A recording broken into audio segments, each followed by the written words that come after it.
batuk-batuk, badan agak lemes, akhirnya akhir itu masuk ke angin biasa. Saya aktifkan ya, ternyata saya berobat berkali-kali nggak sembuh-sembuh, katanya kebaru. Waktu pertama kerasa itu badan sering meriang, batuk, pertama batuk kering. Kalau malam itu kok keringet tapi nggak dingin. Terus batuknya itu lama banget, udah pengobatan lama, tapi nggak sembuh-sembuh. Malah semakin nggak nafsu makan, berat badan menurun drastis terus.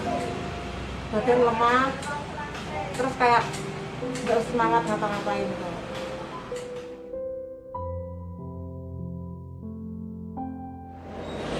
Perasaan saya pertama saya sedih karena kok saya bisa sakit begini. Keduanya tuh saya pikir kok saya gini ya, kasihan anak-anak saya. Keduanya saya pikir keluarga saya juga kasihan. Kok sampai terjadi sakit kayak gini, pikiran saya kan gak biasa. Terus saya juga minder sama keluarga, terutama sama tetangga-tetangga. Tapi saya tetap semangat walaupun saya sakit. Wah, takut, sedih, putus asa.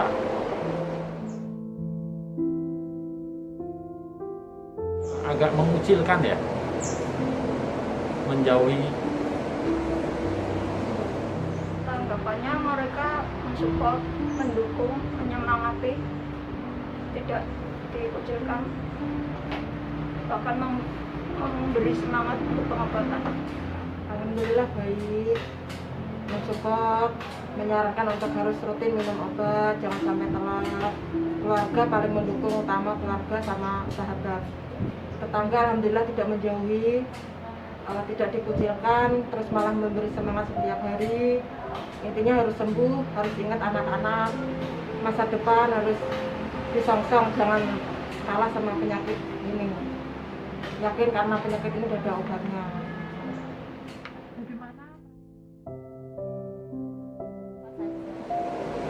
Pertama saya dakwanya mual-mual, di dada panas, tapi saya tetap ingin sembuh Mbak. Jadi apapun yang saya alami, apapun yang terjadi, saya berjuang untuk tetap bersemangat minum obat. Merasakan pengobatan itu putus asa. Juga efek sampingnya mual, muntah, gemeter.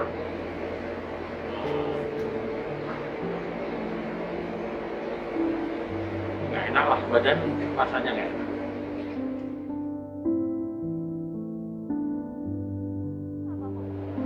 Pertama anak saya, kasihan anak saya, mending saya sembuh, anak saya tidak tertular. Jadi saya bersemangat untuk hidup sehat, biar anak dan keluarga saya tetap sehat semua. Bertahan untuk hidup. Jadi dengan bertahan untuk hidup, semangat untuk hidup itu kita bisa sembuh. Anak nomor satu, anak yang memotivasi, keluarga, dukungan ibu, menyemangati terus, harus sembuh, harus yakin bisa sembuh, harus sembuh, intinya harus sembuh. Udah bersyukur ada obat, banyak pasien lain yang sakit tidak ada obatnya, jadi harus semangat ya demi anak-anak.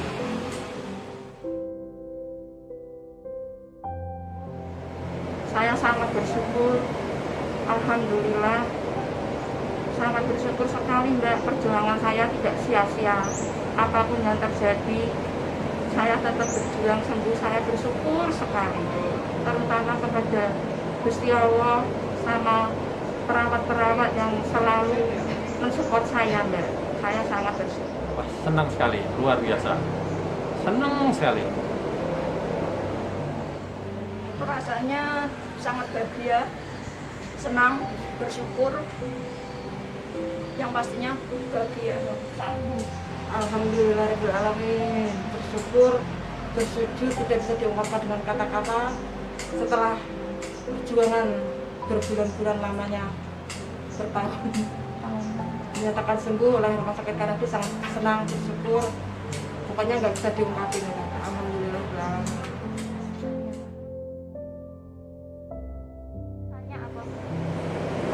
bisa jangan patah semangat. Itu untuk hidup sehat, untuk keluarga, untuk saudara, untuk lingkungan harus dijaga supaya tidak tertular semua. Jadi tetap semangat apapun yang terjadi, sakit apapun tetap harus semangat. Yang penting ada semangat. Yang penting semangat hidup, semangat untuk sembuh, itu yang mendorong semua kita bisa selesai pengobatan. Pesan-pesannya tetap semangat, terus berjuang, karena usaha tidak akan pernah mengkhianati hasil.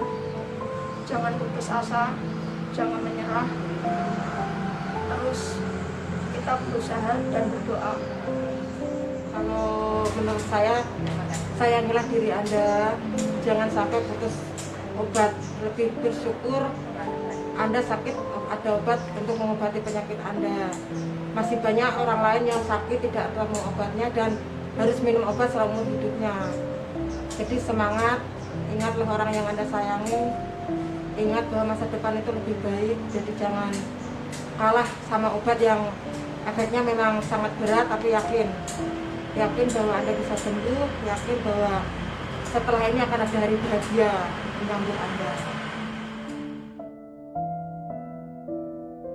Saya sangat bersyukur, perawannya bagus-bagus, memberi semangat. Jadi waktu saya sedih selalu disekap, selalu beri semangat. Pelayanannya bagus sekali, saya sangat berterima kasih. Pelayanannya sangat baik, dokter dan perawatnya sangat ramah, mendukung, mensupport, memberi semangat, dan mereka bukan hanya sekedar dokter dan perawat, melainkan merangkul, bisa menjadi teman, sahabat, dan keluarga. Sangat baik, bagus banget, ramah. Pokoknya pasien perawatnya cantik-cantik, dokternya juga baik. Semuanya pokoknya bikin tenang, senang, malah semakin semangat untuk sembuh karena support perawat rumah sakit Karyadi di sini.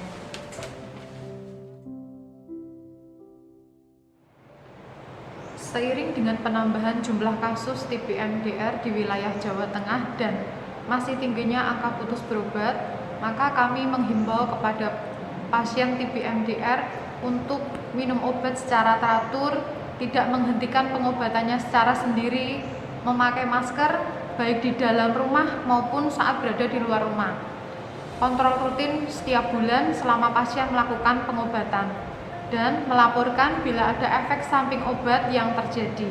Sedini mungkin keluhan pasien bisa disampaikan ke petugas kesehatan. Dalam menjalani pengobatan TB MDR memang tidak mudah. Banyak sekali efek samping yang dirasakan pasien. Ada rasa tidak nyaman, bahkan ada yang sampai tidak bisa bekerja. Namun dengan semangat dan dukungan keluarga yang baik, TBC MDR bisa disembuhkan. Kami sebagai petugas kesehatan di Poli TB MDR siap untuk membantu memfasilitasi proses pengobatan Bapak dan Ibu semuanya. Di Rumah Sakit Dr. Karyadi untuk angka pasien putus berobat sendiri masih sekitar 20%. Hal yang terpenting dan menentukan keberhasilan pengobatan TB MDR yaitu semangat dari pasien itu sendiri, kemudian dukungan keluarga, komunikasi yang baik antara case manager dengan Fasiankes dan dengan pasien. Kemudian pasien-pasien yang putus berobat ini pasti beresiko untuk menularkan ke orang lain juga, menularkan ke keluarga, kemudian bisa menularkan ke petugas kesehatan yang lain, karena pasien ini cenderung pindah-pindah Fasiankes gitu, jadi dia juga bisa menularkan ke orang lain. Kemudian dan yang terjadi selama ini, pasien-pasien yang putus berobat itu akan kembali lagi ke Poli TB MDR dengan kondisi yang sudah tidak sama dengan sebelumnya. Jadi misalnya sudah ada penurunan fungsi di paru-parunya, kemudian sudah sesak nafas, berat badannya sudah turun, dan bila dalam keadaan seperti itu dilakukan pengobatan TB MDR, maka hasilnya tidak akan bisa maksimal, jadi tidak bisa kembali seperti semula lagi. Oleh karena itu, kami himbau kepada pasien untuk taat melakukan pengobatan sampai dengan dinyatakan sembuh.